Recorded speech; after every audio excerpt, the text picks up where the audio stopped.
Then it's on to three guys who all obviously have big profiles from the World Series of Poker. Yeah. It's Darvin Moon, Jerry Yang, Dennis Phillips, all That's guys right. who have been on the big stage in the past couple of years. Now, Darvin Moon, a guy who gave Joe Cata fits heads up at the World Series of Poker main event. Overall, how'd that match go? How do you kind of size up Darvin's heads up game?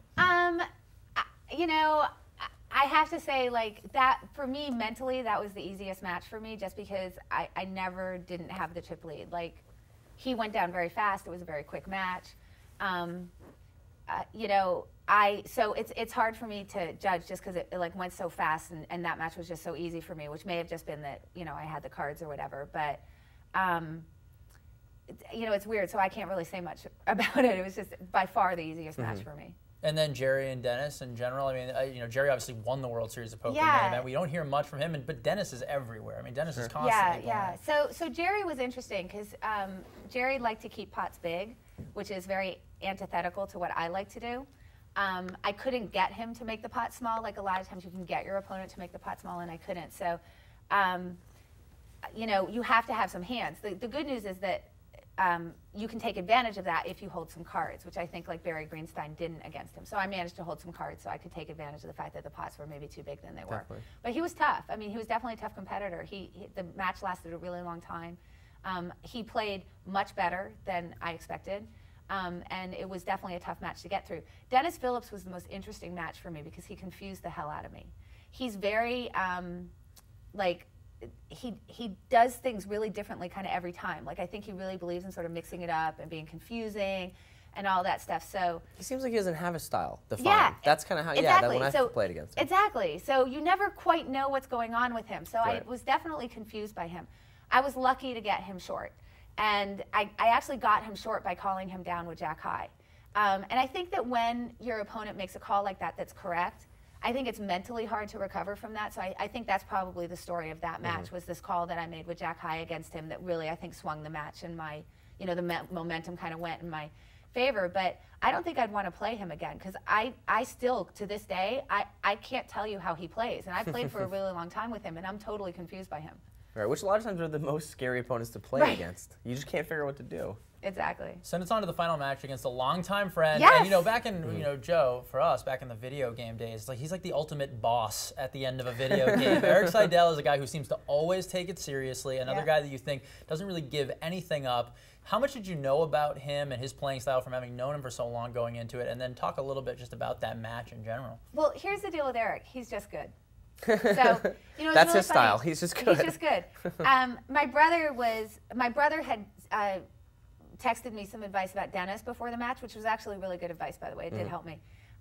When he saw that I was playing Eric, he literally, his text was, "Well, I guess I have no advice for you for Eric," which is about the best way to put, you know, Eric Seidel. So he's just really good and really scary and really creative, and he can go so many levels deep.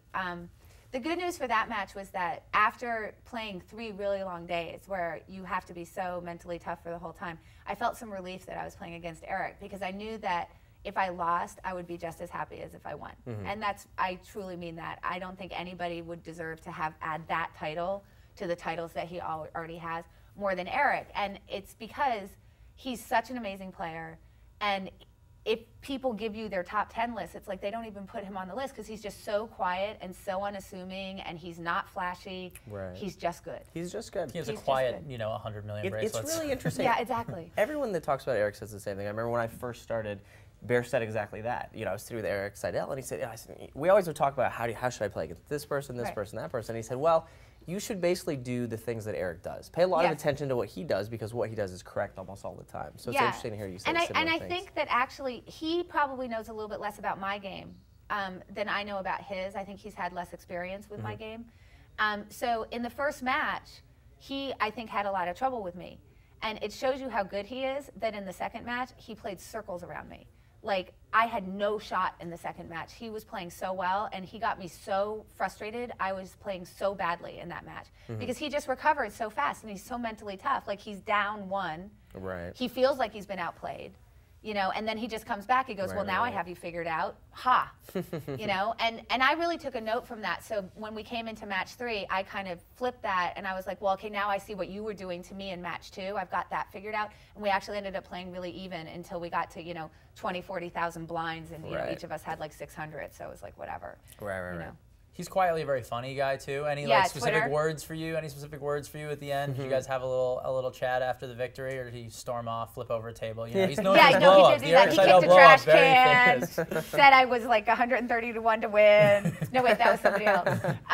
No, he was just, you know, it wasn't a moment to really be funny.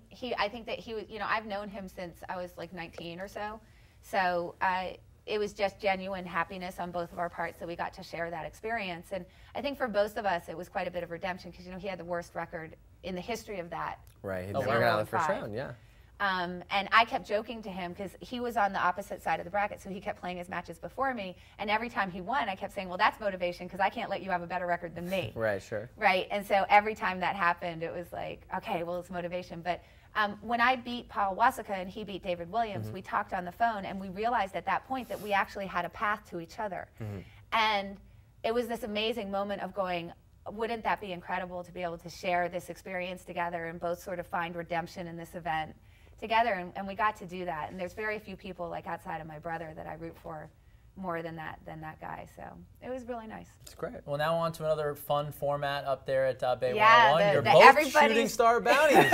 True. Everybody wants to bust you. Any predictions for yourself? Any predictions for you and Seabach here as shooting star bounties this week? Well, I think this is going to be a big test of how hungry I am because I'm really tired, and I've just come off 5 days straight at the LAPC because I made it to day 5, and then obviously the 3 maxed out days at the NBC. So it's been quite a bit of poker with very little time off and getting deep where you have to concentrate, and it's a lot of work. So, you know, it'll be interesting to me to see how I wake up tomorrow feeling and if I'm really ready to play or not. That's going to be the big question for me. Sure. Now, if you're ready, we're going to put you on the clock, which is, we do this every week with our guests, and at the end of the season, whoever has the most correct will get the On the Clock trophy, the first ever Poker2Nite On the Clock. You want this. You want this. You're going to have 60 seconds to answer as many of these questions as you can. We will tabulate. Are they about me or other people?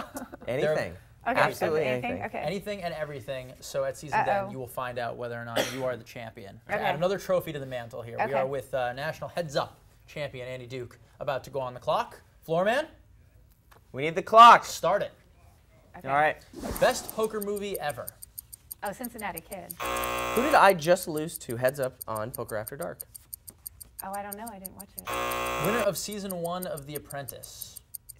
Season 1 of The Actual Apprentice? Of The Actual Apprentice. Bill Renchick. Tie or no tie? What do you mean by that? I don't even know what that means. What do you like better? Oh, tie or no tie? I got you, tie. What is the name of the Duke University mascot? They're the Blue Devils. What were your odds of winning with your Queen 9 suited versus Eric Seidel's Ace King suited? I was a 2-to-1 dog. Other than your boyfriend Joe, name 2 other celebrities with the last name Reitman. Jason Reitman and Ivan Reitman. Who is the best female poker player in the world? It depends on who you ask, which is definitely the right answer, by the way. Who finished second to Phil Hellmuth when he won his main event title? Johnny Chan. Finish the lyric. You've got to know when to hold him, know when to fold him, know when to walk away in. Know when to run. All right, we're out of time. I think we should give her that one. Questions. I think she got it in just I think we under the should give her wire. that one. I think she was right. All right, Annie, very well done. 7 correct, although I think you lost to Trishelle. It was a close match. Right. Ask me one more question.